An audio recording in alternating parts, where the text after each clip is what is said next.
young, impressionable women. And so every day when I would come into this store or into this building and he was there as well, he would just like try and come and speak to me like, oh, you seem very intelligent, this, that. Um, this is the nature of the soul, and this is actually who you are, and this is that. And because I had, I had something in my heart that was also telling me, Paramatma, Super Soul in the heart, was also telling me certain things as well. Because I had been reading about many different things, I was just like, okay, sir, thank you for your time, but it's not me. I will not, be your disciple. I can see exactly what you're doing, but I'm not going to say that. So I was just very kind. I was like, okay, thank you. Bye. Have a great day. Just very cutting it short. So he, like, one of the things he would tell me is like, oh, I can just see it clearly. In your past life you were an Egyptian queen and you were ruling over this and you were ruling over that. And I was just thinking to myself, like, yawn, boring, okay, whatever. And um I can see how these are tactics that a lot of pseudo gurus use. They try to say things and massage you, kind of like politicians say things and massage you to, like, say, oh, come, give me some votes, give me some power, come be my disciple. Um, because they themselves are confused. They themselves don't know what to do. Um, so yeah, it's just the blind leading the blind. So anyway, he just stopped coming after a certain time because I was just not receptive to it at all.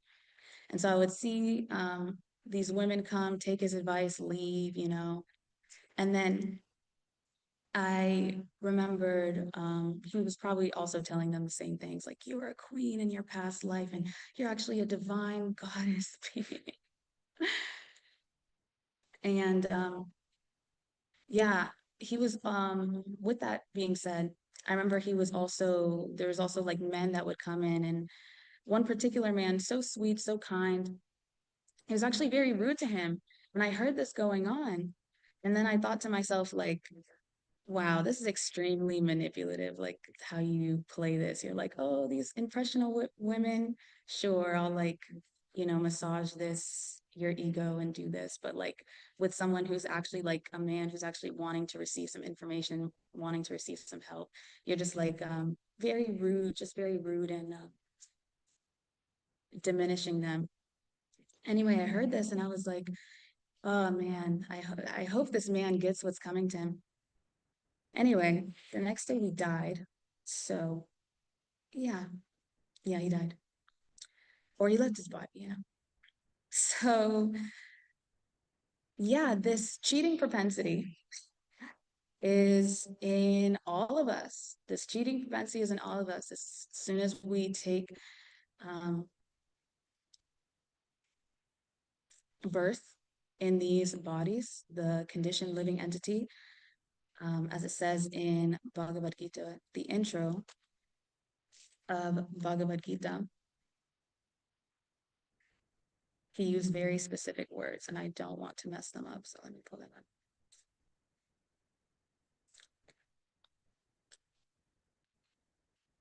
Yes, so Prabhupada says in the intro of Bhagavad Gita that we are sure to commit mistakes. We are invariably illusioned.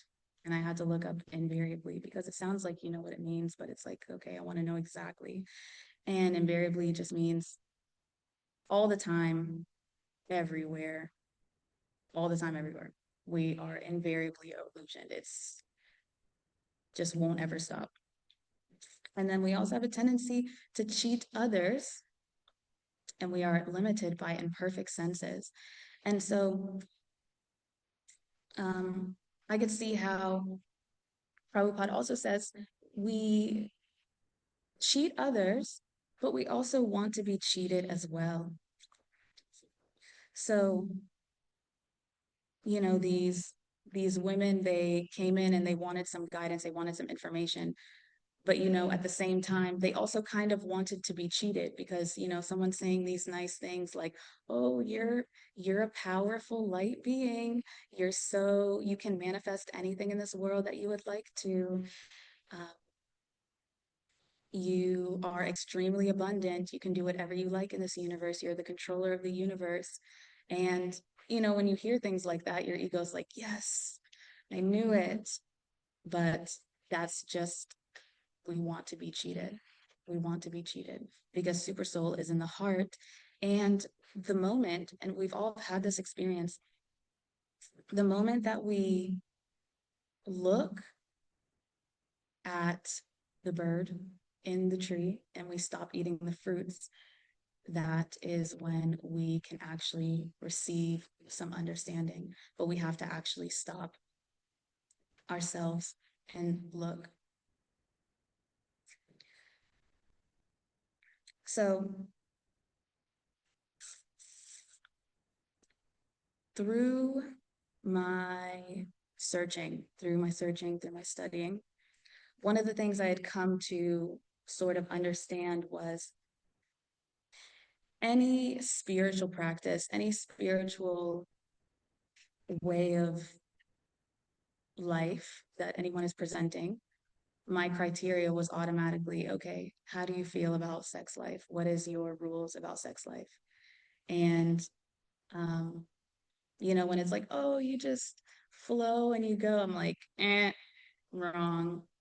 You know, I just felt that in my heart because you can see sex sells. Sex is being pushed very heavily, and it bewilders the mind. It bewilders the mind um, each and every single time. So there's no way that we can really take to a spiritual practice, or this is what I was thinking at the time. There's no way that you can really take to a spiritual practice if the sex life, there's no restrictions to sex life, or it's very laxed. And so when I came to start asking questions, when I came to start asking questions um, at I guess it was the Self-Discovery Center next to the temple in Atlanta.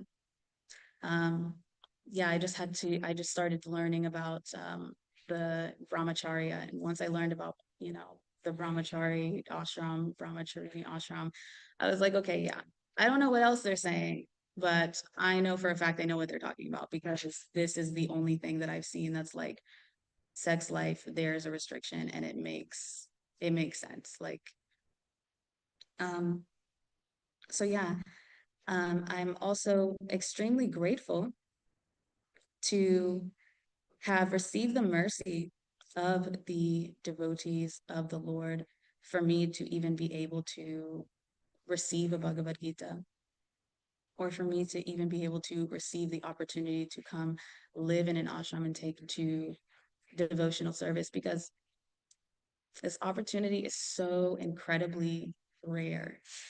And not everybody receives the opportunity to do so. There's some people who are just really searching out. I don't know about anybody else, but I can just remember I would spend so many hours, I would just lose sleep, and there's no point in losing sleep for it, but that's how much like passion I felt in my heart, just studying, just up studying. I needed to find something. It was like this for years, and I wasn't going to stop. So I'm glad that the devotees of the Lord are so merciful, because I was finally like, okay, I can stop running. It's right here. So I'm very grateful to have taken shelter of a bona fide spiritual master and to receive the mercy of the devotees every single day in living in, Gita Nagari, and interacting with all of the devotees who have given up so much to really take to um, the service of Krishna, for Krishna's pleasure, to serve Prabhupada in his mission, to serve Bhakti Tirtha Swami in his mission. It is, yeah, very rare. experience, and I am incredibly grateful for it. And so in Krishna consciousness, the one thing that there is, which there isn't in many other places, is this guidance culture, that we do have Diksha gurus and we do have Shiksha gurus that we can look to when we are bewildered about things, just like Maharaj Yudhisthira is doing with Narada Muni. He's so bewildered as to why this demon is able to receive such amazing mercy in this way that, even jnanis and mystic yogis can't even achieve. So he's taking guidance from Narada Muni, and we also have the opportunity to do that as well. And that's even in itself a rare opportunity, that you can even receive guidance, true guidance, not just, oh, can you tell me how to make $1 million? And then someone's like, sign up for my master class.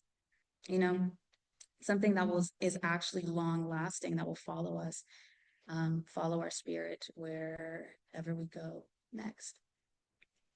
And so with this guidance culture, it's actually our responsibility that we choose our guidance properly, that we choose our guidance properly.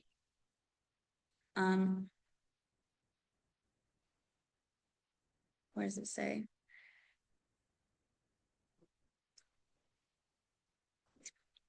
Yeah, it's our responsibility to study the moods, actions, and words of the devotees, those who are on earth and those who have left the earth. Really, truly study them so we can see, what can I apply, and to what extent can I realistically apply this in my life to actually take to the process of bhakti that is left for us, that's very intact. And so we have to build this discerning muscle on who and where to take guidance from. And to build this discerning muscle, we don't have to mentally speculate about it. We are told that we have guru, sadhu, and shastra. And so with all of these, they provide a very nice checks and balances. So if you have an idea come to your mind, for example, if you were bewildered about something and you're like, you know what, I think the answer is this, you don't just have to go with that. You can check with guru, sadhu, and shastra of, does this actually make sense? Is this actually like bona fide? Is this an actual understanding that I'm coming to, or is this just the mind wanting to create some things so I can be comfortable in what I'm doing? And another way to build this muscle is actually reading on a daily basis the bona fide scriptures, Srimad Bhagavatam and Bhagavad Gita, as well as all of Prabhupada's books. And because you can tell a tree by its fruits, you can tell a tree by its fruits. So in Srimad Bhagavatam, Canto 4, I mean, it says this in multiple places, but in Canto 4, Chapter 20, Text 16, Prabhupada in his purport lists the 26 qualities of a devotee, and they are as follows. 1, the devotee is kind to everyone. 2, does not quarrel with anyone. 3, fixed in the absolute truth. 4, equal to everyone. 5, faultless. 6, charitable. 7, mild. 8, clean. 9, simple.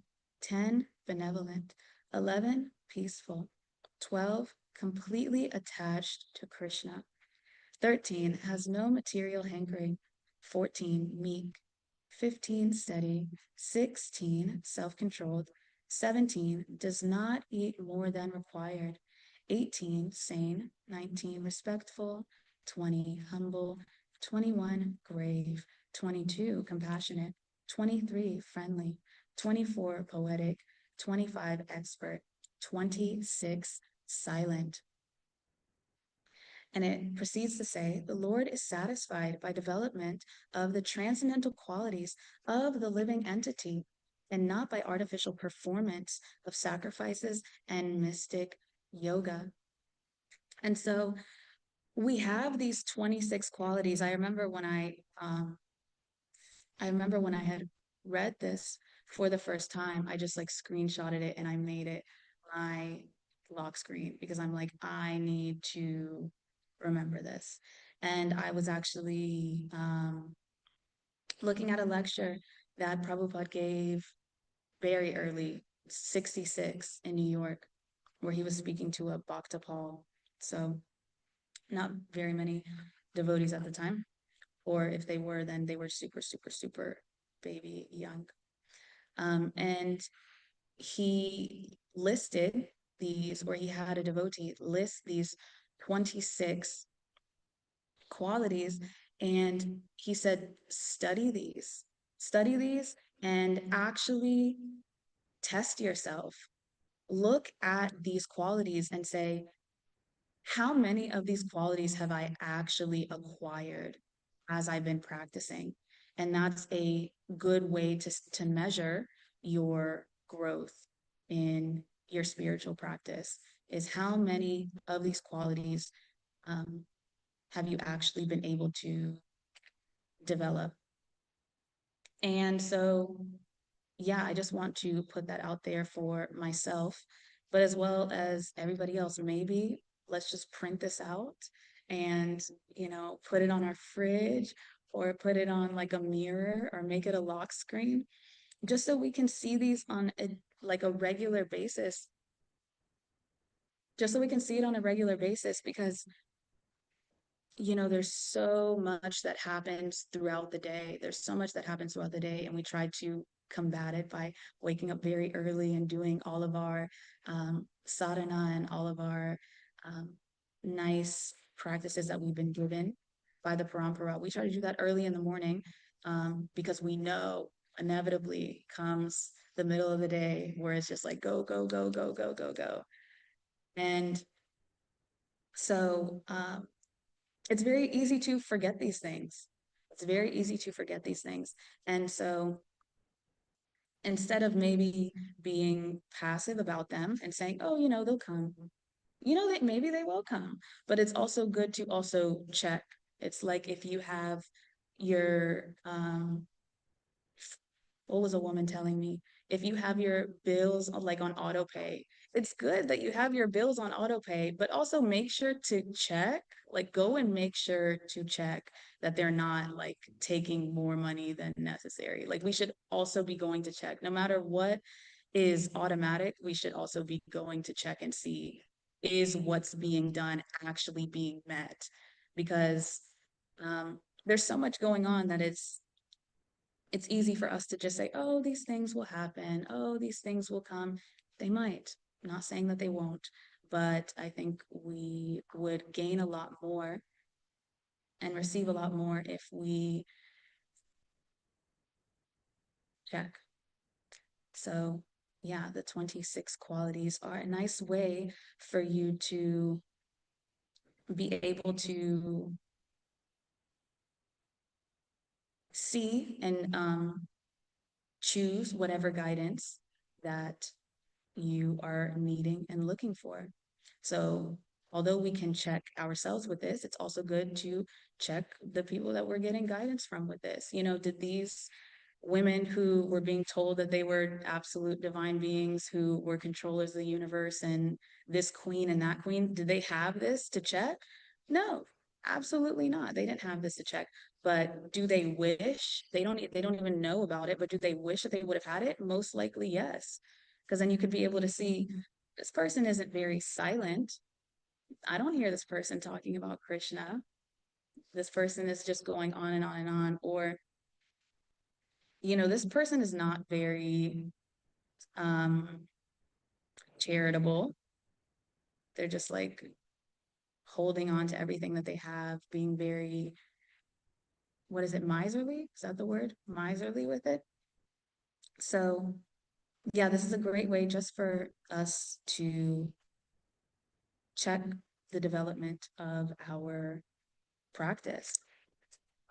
And Prabhupada states in multiple places. So I'm guessing, I don't know, might be very important. And so we have to take shelter of this Guru, Sadhu, and Shastra and use them to check the other, to adjust our lives properly and condusively to go back to Godhead. Because at the end of the day, that is what we are here to do. Sometimes, some days we might forget. We might be like, my challenge is to not be bloated today, so I'm going to watch what I eat, which is good. But also, ultimately, we are taking to this because we want to serve the Lord and please the Lord and eventually be able to shed these bodies and go back to Him and to do that. And so the decision of who we can take guidance from can take shape in different um, stages of our life, because although we do have a Diksha Guru, we do have many Shiksha Gurus, and a lot of the times we will be interacting with our Shiksha Gurus more because of proximity, or our Diksha Guru has many great and wonderful services that they are having to do to push on Prabhupada's mission, or even taking care of, the other disciples that they do have. And so at different points and different stages of our life, we are going to need guidance as we enter into these different stages and phases in our life. And sometimes it can be, sometimes it can be discouraging if we're not receiving guidance in a way that's actually intact with what it is, the stage of life that we have entered. So I know we are running out of time, but I just want to emphasize that it is amazing that we have a guidance culture, and it's amazing that we can actually receive true guidance to get us out of this cycle of birth, death, old age, and disease. But it is up to us to truly be discerning on what guidance we do take, and actually check ourselves and not just be so passive and say, oh, it's gonna come, it's gonna happen. It's just gonna come and it's gonna happen. I'll make partner in this firm because I've been here for a couple of years. No. We have to actually actively be trying. And Krishna's there sitting and ready and waiting to help us at every single step and turn that we go to him and we say, I am really struggling to be silent. Can you please help me? Please, please, please, please, please. We have Shiksha Gurus and Diksha Gurus that are waiting to help us in wanting to implement these things, and they have the absolute perfect knowledge in order to get us there, not just tell us, oh, just go to a silent retreat for a couple days. So thank you for tolerating, and any comments, questions, additions, subtractions, critiques? Thank you for sharing your journey. It was very insightful, exciting, adventurous, and also happy to see how you stick around with the sincerity of your heart despite of apparently visible distractions. You just didn't get this out of not being able to decide, like not being able to discuss your heart out with someone at the time. Very inspirational and very inspired. Thank you, and also thank you for the reminder that you cannot take the process for granted, cannot become familiar, have to keep a vigilant check in every step. Mm-hmm. Thank you. Thank you. Jiva Pati Prabhu, hand is up. Please share. Hare Krishna, very nice class. just had a question. Um, in the beginning of the class, you mentioned listening to the super soul in the heart. Um, for me personally, I've had trouble understanding listening to the super soul in the heart. Um, I know Prabhupada has said, for one who's less advanced, which I fall in the category under, you can listen to the super soul via the spiritual master. And then for one who's more advanced, you can listen to the super soul in the heart. While serving Devamrita Swami here in Atlanta, he did mention a story about how Prabhupada would news reporters would ask him about like his plans and stuff. And he says, I'm listening to Krishna in the heart. Um, Maybe you can give some more emphasis or more understanding. I've been told, because I've tried to ask certain individuals, I've been told that, it's not necessarily intuition, and of course, it's not your mind and stuff like this. Please, if you can give some more emphasis, because for me personally, I have trouble understanding Super Soul in the heart. Thank you for your question, which I will do my best to answer this because this is a little bit above my pay grade. Um, yes, I am also in the category of less advanced. And so we rely on our spiritual master to understand super soul.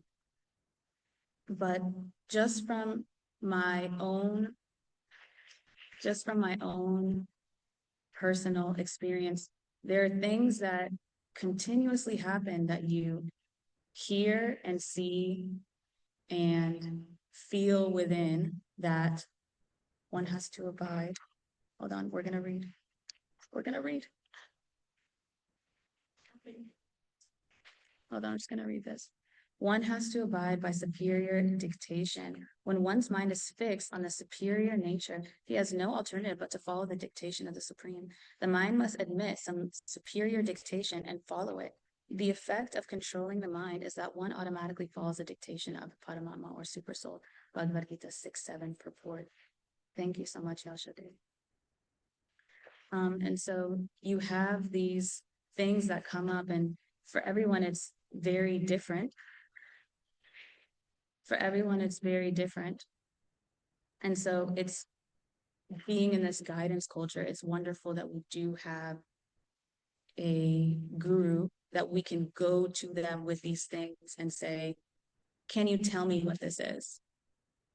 Can you tell me what this is? Versus just other people in other traditions are like, oh, this came up in my intuition. And yeah, I'm going to manifest a water park because that's what came up in my intuition. But realistically, that's just the mind concocting things based off of the desires that you have in this life and that you've had from previous lives. So you can't just act upon it. But anything that comes up for you, always going to the spiritual master with it and having that loving relationship to be able to express to them, this is what's coming up for me. This is something that I am receiving and it is constant. Can you tell me what this is? And they can make it very clear for you. That is my answer. I hope, does that help? Not really, but I Okay, appreciate the emphasis. Hare thank Krishna. you. Hare Krishna. Okay, Srimad Gantra Srimad Bhagavatam ki jai.